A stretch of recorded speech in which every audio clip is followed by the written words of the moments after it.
Hello, I'm Heather Brooks, I'm Cardyn Brooks. and welcome to an author mini-sode on the Bitchy Quill. We would like to welcome Gwendolyn Nadean Mathews, author of The Heart of Leadership, Mastering Leadership in a Changing World. What a title. I love it. And I looked over the profile of the book here about basically it's about having healthy workplace boundaries and having prioritizing people right over why don't I would love to know what made you write the because I feel like there's a real story here about what made you feel motivated to write this book. Well, I worked for a very elite agency for 27 and a half years. And during my time there, I had some great leadership, but also had some bad leadership. And being in HR, you got to see a lot of everybody's leadership, basically, that you have to deal with. And I had said at one time, oh, I think I'm going to write a book. Now, I retired in 2008, and it took me that long to Oh, write wow. this book, and half of the stuff I have forgot what had happened because it took me so long. But I still wanted to put something out there because I want people to think if this is you, if you want to go into leadership, it's really not that easy. And you really have to have the heart to be a leader.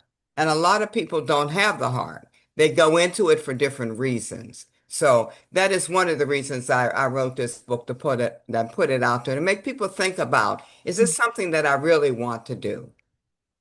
Yeah. Gwendolyn, may I ask you, you're talking about how long you were with that elite organization. Were there some patterns that you saw from from the beginning of your career, then towards the end? Because it feels like maybe you witnessed some changes that also made you think this book would be necessary. There were some changes. Right now, I don't think the changes is all that great in Right. in the agency. But during my time, there were some changes. And just to give you a brief synopsis, I had a manager who asked me to go to voice lessons because I have a deep voice. So, they think I can be kind of rough sometimes. And it's like, and I wasn't a manager at the time, and I Right. said, after I thought about it, I said, this is the voice God gave me. So why should I have to go and take voice lessons just to please her? And years later, she apologized, but the Mm, damage had been done by then. It's Did they like, ask any mm, men to mm, take voice right. lessons to no, soften their voices? no, I and no. I was gonna guess, but it's good to get just a solid no on that Mm, one, which yeah. I think your voice is lovely. Well, thank It's you. a little yeah. smoky. It's good. Um, Yes. Yes. so how long did it take you to write this book? I mean, like once you sat down and started putting paper, I know it took you a while to percolate it from 2008 when you retired till you just published it this year. Right. Um, and so when did you put pen to paper first to say, okay, I'm doing this? I did that last year. Oh, Mm, Yeah, yeah, a last quick year turnaround. I had been right, putting little stuff down, Hmm. right. But then last year I just sat down and said I need to get this finished. And I Hmm. did it. Hmm. So Fantastic. That's a really good turnaround for a book. Um, the um the dynamic of power between a boss and an underling is, I guess, and I don't even know if underling's the right word, but it can really make a relationship miserable if you have a bad boss can make even a job you love miserable. correct. Correct. And so you've seen that. You've had both good bosses and bad bosses. Now, did you eventually become a boss? I did. For And like 15 years in the agency I was managing. Mm, Yes. okay. Yes. And what kind of boss do you think you were? Well, I think I was a pretty good boss. I was a fair boss. And I've had people, I went back as a contractor later on, and I've had people come up to me and say, they really appreciated the way that I managed and that they had learned a lot, from me. I am direct, but I'm going to give you the truth. you know. Hmm. And it's all in about how you deliver. So, Yeah. yeah. And especially for women, apparently. Right, exactly. Right. We're Exactly. only allowed to deliver news a certain way. It's important too, because as you're a boss, a lot of times you're unknowingly mentoring people. Right. Like these people that have come up to you later, you are unknowingly mentoring people, the next generation of bosses. And they're learning from you what they like, and they're learning from other bosses what they don't like, which is Right. exactly what Mhm. you did. And then you turn that into, I'm a lemons to lemonade person myself. I Hmm. like to turn life's lemons into lemonade, and I feel like that's what you're doing here. You're like, I had these crappy situations sometimes, not every time, but sometimes, and I want to give a guide to how to turn that into lemonade. Did you have another question, Cardyn? No, no, no. When you were saying the lemons to lemonade, but it also made me think of when Gwendolyn was talking about kind of her rise. Um, was there, as you were getting promoted, was there for your good bosses or helpful bosses or productive bosses, were there one or two pieces of advice that you got from someone that actually helped you as you were being promoted or working towards being a manager? Yeah, I did have a mentor, and they wanted to make sure that I always was truthful in my leadership style, and that I would be able to reach back and help those that were Mm, behind. Now, whether they took the information that I gave them, that was on them, but I believed in helping people, you know. And if they weren't that great, then I would let them know. You have to know the struggles, you know. Some are good, some are bad, but and they took the advice and followed it, and some turned out very well, some didn't. So And well, you're, and also, yeah, go ahead. go ahead. Well, no, I was thinking also about your title of your book and the subtitle. It feels particularly relevant as we're dealing with the growth of AI and so many different stories about really large organizations, firing whole departments or teams or things like that. So it right. feels like with your focus on kind of interpersonal dynamic, are you comfortable speaking a little bit on that about kind of this current environment we're in? Uh, do you have any opinions about that or thoughts about that? Well, with AI, I think it's good if it's used the right way. Um, and then, if you have a question or something, you can always ask AI, and then you need to take that response and do a little bit more research on your own Hmm. as far as Yeah. that, because they're not going to always, be truthful with you. I don't believe they'll always be truthful with you. Right. Yeah, Right. So and it's it makes best to do some mistakes. research. AI Right, AI makes mistakes, and right, I'm, as an author and an artist, I'm very anti-gen AI, where it creates Right. art and writing and books and things Right. like that. Whereas I think it's great for assistive technology for people who have disabilities. It's great for Hmm. getting tasks that are very brain draining and right, keeping you from being like, I would love to see AI be the thing that lets us create more rather than be down in those horrible tasks that we don't like Right. doing. Right. Right. Right. Yeah, unfortunately, they're trying to push it the other direction, but it's not over yet. I mean, we're Right. not Right. Right. it's the wild west of AI right now, and we have right. a chance to turn that ship around. I But it noticed. does feel it feels like Gwendolyn's topic.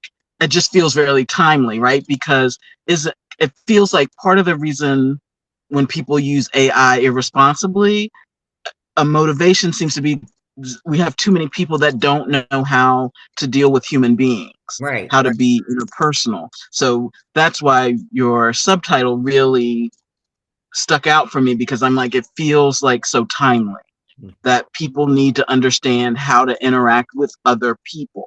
Exactly. Exactly. Yeah. And when you have to enforce a boundary, let's say somebody has a employee who is not living up to expectations, or they are actually being inappropriate with other employees or crossing boundaries. How do you handle things like that in this way that you're talking about of compassion and humanity leadership style? Well, calling them in first. And when you call them in, you need to have someone in with you. You don't want to talk to the individual by themselves because it can end up being a he said, she said. And, you need to have someone with you. And if they would like to bring someone in, that was always okay with me.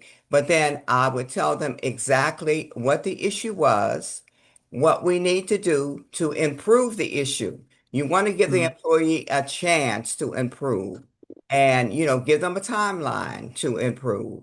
And once you have the meeting, you need to make sure that you write everything down. You can show it to them. You would ask them to sign it. And if they refuse to sign it, that's fine. And you just put down the employee refuses to sign, but they were shown this information on such and such a date. You want to make sure that you keep your records in case you have to go back for Mm-hmm. anything later on if they don't end up meeting the standards that you have asked them to meet. Right. Yeah, I think it's good to give people a couple of chances. And Yeah, sometimes an employee can go along a long time doing very well, and then something's off. And I think the first instinct is not to yell at them or right. berate them or whatever for people like me and like you, is to say something's going on, like something's happening in their life. Maybe they're for stress from my life in the past 5 years has been caring for an elderly parent. Yes, yes, And that can suddenly happen to you where you're caretaking for, it could be anybody, it could be a child or a cousin or whatever. But those are the kinds of things that I think are really important, is what you're saying here about, my daughter has a TikTok about toxic bosses ah, and toxic workplaces. And she's got a pretty good sized platform just talking about HR culture and how they're there to protect the company more than they are to protect you, and how toxic bosses can really make an enjoyable job miserable, and that kind of thing. And I think it really strikes a chord with people because we all have to work. I mean, right. all of us are working.